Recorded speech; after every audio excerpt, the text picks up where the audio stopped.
다음은 1920년대, 30년대 한사군의 위치 논쟁에 대해서 인천도시공사 문화재담당 구성하고 계시는 윤영록 목사님. 네, 반갑습니다. 인천도시공사에 있는 윤영록입니다. 오늘 위원장님도 말씀하셨고 목사님도 말씀하신 대로 한군형 문제, 그 다음에 한군형과 연결되는 폐수의 문제는 한군형이 이제 고조선을 멸망시키고 어떤 형태로든지 그 자리에 들어섰기 때문에 한군형 문제는 바로 고조선 문제와 연결되고 그 뒤에 이루어지는 삼국시대의 시작과 연결되는 한국 고대사에서는 아주 고리에 해당되는 그런 주제입니다. 고조선의 옛 땅에 설치가 되어 있었기 때문에 한군현의 위치를 어떻게 생각하느냐에 따라서 고조선의 위치, 고조선 주변에 있는 사만이나 부여, 고구려의 위치까지 다 연동이 되게 되어 있습니다. 기원전 7, 8세기부터 기원 전후 때까지 이루어진 이 문제는 관계 기록이 굉장히 부족하고 그렇기 때문에 많은 논란이 되어 왔습니다. 사료가 일관된 사료가 없고 A가 다르고 B가 다르고 C가 다르기 때문에 학자에 따라서 어떤 걸 취하느냐에 따라서 여러 가지 견해를 만들어 왔고요. 문제 하나를 확실한 기준을 만들면은 나머지 것을 연동해서 생각할 수 있기 때문에 상당히 연구자로서는 매력적인 주제입니다. 뭘 하나 밝히면은 나머지 것을 한꺼번에 다 해결할 수 있다고 하는 그런 약간의 과대망상증 같은 것을 불러일으키는 주제이기도 합니다. 뿌리를 놔두고 가지를 흔들어 갖고 뿌리를 뽑을 수 있다고 하는 그런 생각까지 할 수 있는 주제가 이런 주제고요. 전공자뿐만 아니라 비전공자들도 여기에 많이 관심을 갖는 것은 애국적인 것을 떠나서 역사 연구의 어떤 기호랄까 그런 취향까지 덧붙여서 가정이 되어 있는 주제입니다. 제가 오늘 말씀드리려고 하는 것은 제가 고조선이나 한사군 폐수의 위치가 여기다. 이분들 다른 분들의 견해는 전부 틀렸다. 이런 말씀을 드리려고 나온 건 아니고요. 국내에서 지금 한사군, 특히 남남군을 가지고 박사학위를 대학에서 하신 분은 세 분이 계십니다. 한 분은 영남대학의 권호중 교수님인데 작년에 정년을 하셨고요. 두 번째는 제가 2002년에 학위를 받았고요. 2006년에 지금 유화여대 교수로 있는 오영찬 교수님이 세 번째 받았습니다. 권호중 선생님은 중국사가 전공이고 저는 한국사가 전공입니다. 한국고대사가. 한국고대사에서 남남군을 박사학위를 한 사람은 제가 처음이었습니다. 사실 이런저런 주제에 많은 논란이 있을 때 책임있게 발언해야 될 위치에 있습니다만은 저도 지금 대학에 강의를 하고 있습니다만 밖에 나와 있기 때문에 이렇게 나설 입장은 아니었습니다. 근데 어떤 계기를 통해서 오늘 이 자리에 나오게 되는데요. 제가 오늘 말씀드린 중요한 내용은 남남군 연구의 실제가 무엇인가, 남남군을 비롯한 한사군 연구의 실상이 무엇이고 무엇이 문제이고 왜 이게 문제가 되고 있고 오늘날 이 자리에 우리 이 토론회가 어떤 위치를 지어줘야 되는가 하는 그러한 내용을 중심으로 말씀을 드려보도록 하겠습니다.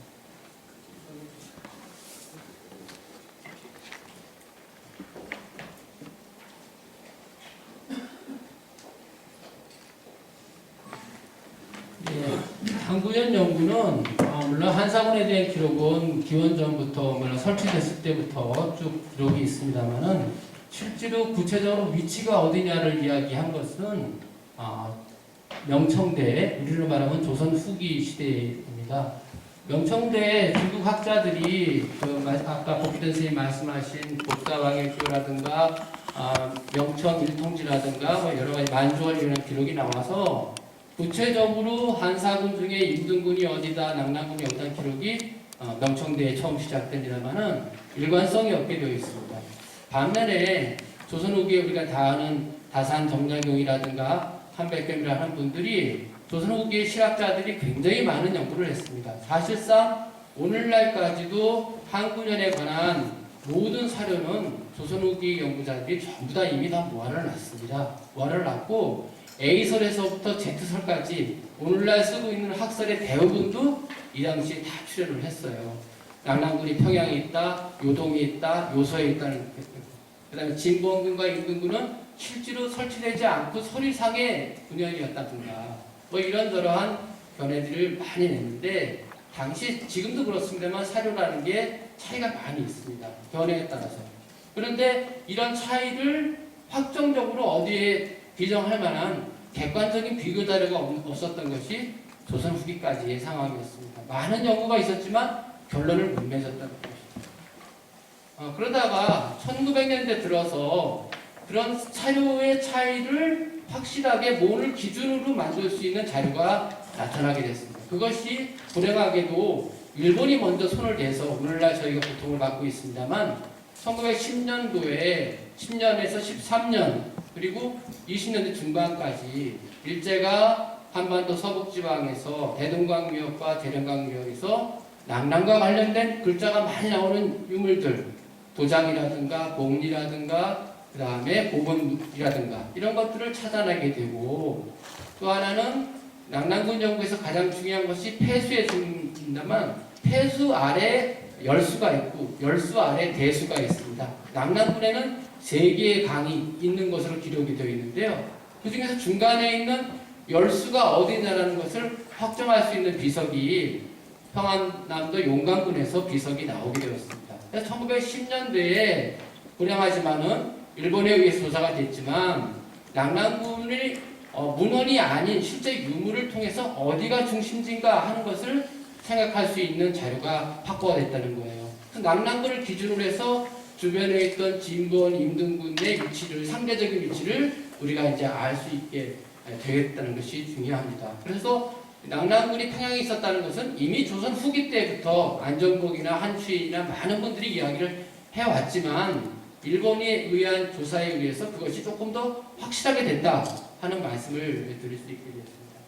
그런데 이 시기에 일본이 낙랑군에 대한 고고학적인 조사와 더불어서 실제로 문헌조사에서 가장 영향력을 준 사람은 청말의 고증학자 양수경입니다. 우리가 이 양수경에 잘 모르는데요.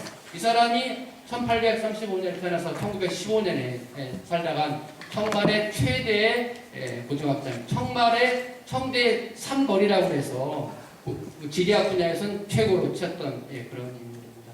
이 사람이 얘기했던 것이 뭐냐? 그동안 한사군 연구에서 가장 골치를 앓게 했던 것은 뭐냐면 진봉군이 낙랑군 남쪽에 있느냐 북쪽에 있느냐 이른바 낙랑군 제북설과 제남설의 그 차이였어요. 그런데 이 진봉군이 기록에 의하면 고구려 땅에 있었다는 기록이 있습니다. 진봉군이 고구려에다가 진봉군을 두니까 남쪽에 있어 해석이 안 되는 거예요. 그런데 이 양수경이 진봉군은 오늘날의 황해도부터 충청도까지 있었다는 생각을 처음으로 하게 됐고 그 생각을 일본 학자와 이병도까지 전부 다 추정을 하게 되었습니다.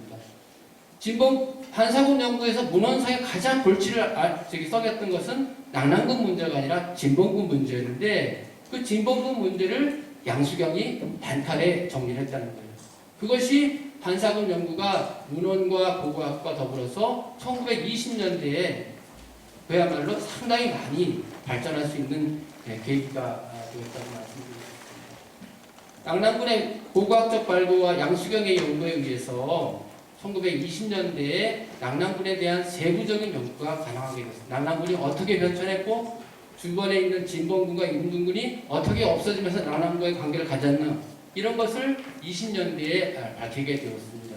제가 발표 제목을 1920년대와 30년대라는 사이로 잡은 이유는 이 1920년대, 30년대에 이루어진 연구가 오늘날까지 지속되고 있다는 말씀이고요. 다만 문제는 일제가 낙랑 유적을 통해서 한반도가 처음부터 식민지에 의해서 중국 문명에 의해서 시작이 되고 고조선의 토착 문화는 돌칼이나 쓰는 아주 원시적인 단계의 문화다. 한국은 언제든지 외부 세력에 의해서 새로운 문명이 나갔다. 이 얘기를 하려고 하는 거죠. 그것을 좀 과도하게 얘기를 한 거예요. 국내에서는 그거에 추종을 해서 열광하는 사람이 있는 반면에 단재 신채호나 유당 정인보 선생은 일본 사람들이 조사했던 조사 방법에 잘못된 점, 비과학적인 측면. 그 다음에 도굴이 그 당시 엄청나게 성행했거든요.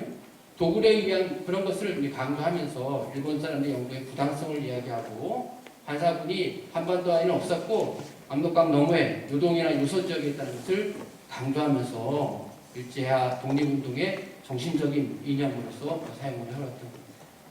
중요한 것은 일본이 조사했던 고고학 자료가 전부 다 조작된 것도 아니고 전부 잘못된 것은 아닙니다.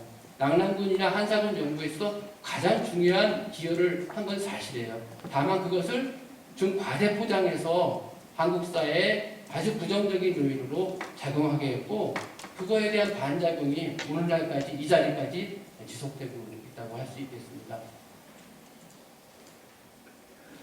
그 다음에 이 시기에 1920년대 28년부터 시작된 이병도 선생의 이병도 박사, 통칭 박사라고 합니다만 이병도 박사의 연구에 대해서 조금 말씀드리겠는데요. 오늘날 이병도 박사가 낙랑군이 평양에 있게 한 장본인이라든가 오늘날 우리 학자들이 전부 이병도 박사의 것을 추정하는 그런 분이라든가 이렇게 말씀을 하시는데 제가 참고문에 적었습니다만 낙랑군 연구는 공강연구과정 아까 복기단 선생님이 말씀하신 대로 제가 92년도에 처음 정리했을 때만 하더라도 1000편이 넘습니다. 그 중에서 이병도 선생의 연구는 10편이 되질 않아요. 그리고 한사군 문제에 있어서도 이병도 연구는 낙랑군 연구는 가장 최후에 했어요. 76년에 했고 실제로는 이병도 선생의 연구는 한사군 연구에서 아주 지역적인 부분입니다. 저분이 모든 걸 책임져야 될 위치에 있지 않고 또 이병도 선생의 연구가 한국 학계의 통솔도 아닙니다. 이병도 선생이 얘기하는 게 다 맞지도 않아요. 이병도 선생이 얘기한 것 중에서 임등군의 위치라든가 현대군의 위치는 오늘 다 부정되고 있습니다. 그래서 이병도 선생에 대해서는 지나친 찬양도 안 되지만 지나친 비판도 아주 불필요한 것이다 라고 말씀을 드리겠습니다. 이병도 선생의 연구에 있어서 그나마 조금 저희가 지금까지도 의미를 두고 있는 것은요. 일본 사람들에 비해서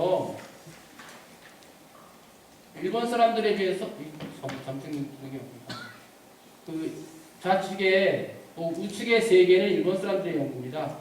한사군의 남쪽 경계를 전부 다 전라도 근처까지 전부 내려갔어요. 근데 이병도 선생의 연구는 멸악산맥 이남, 철령 이남에는 항구년이 없는 것으로 설명을 해왔습니다. 그것에 대한 근거는 제 발표문에 해놨습니다. 중국 사람들의 최근 견해입니다. 역시 남쪽 경계는 경기도와 강원도 남부까지 얘기되어 있고요. 이 경우는 더 고향에서 충청도와 경상북도 근처까지 항구년이 나오게 되어 있고 가장 우리 학계에서 가장 그 일반적인 견해는 돌아가신 저의 은사이신 1972년 청관원 선생이 쓰신 한사군에 대한 이 지도입니다. 이병도 선생이 처음에 설치됐을 때부터 AD 30년까지 변천된 것으로 보이는데요. 최소한이 아니라 실제 상황에 가깝게 정리를 하고 계십니다. 해방 이후의 상황에 대해서 좀 말씀을 드리겠습니다. 지금 대부분의 낙랑구 한사군 문제를 이야기하시는 분들은 해방 이후의 상황에 대해서 이야기를 하지 않습니다. 해방 이후는 연구의 주도권이 일본이 아니라 남한과 북한으로 돌아온 시절이었습니다. 북한이 평양 지역의 복구 차원에서 시작한 낙랑 고분 연구를 시작하면서 일제시대 때 일본 사람이 낙랑 고분을 한 70개 정도 발굴을 했어요. 그런데 해방 이후에 북한이 오늘날까지 판 낙랑 고분의 수는 3,000개가 넘습니다.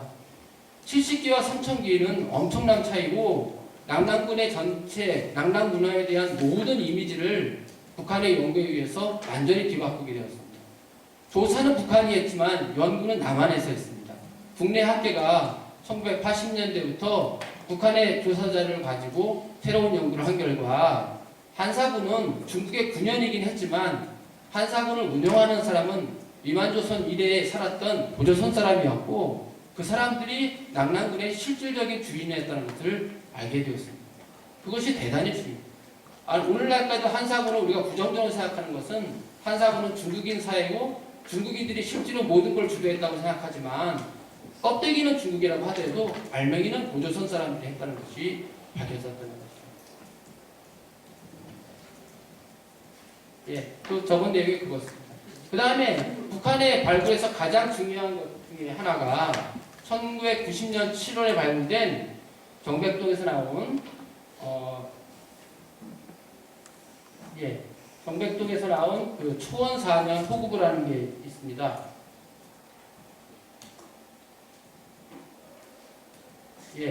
초원 4년 호구부라는 것인데요. 이건 그냥 단지 유물이 아니라 문서입니다. 나무판에 쓴 문서예요.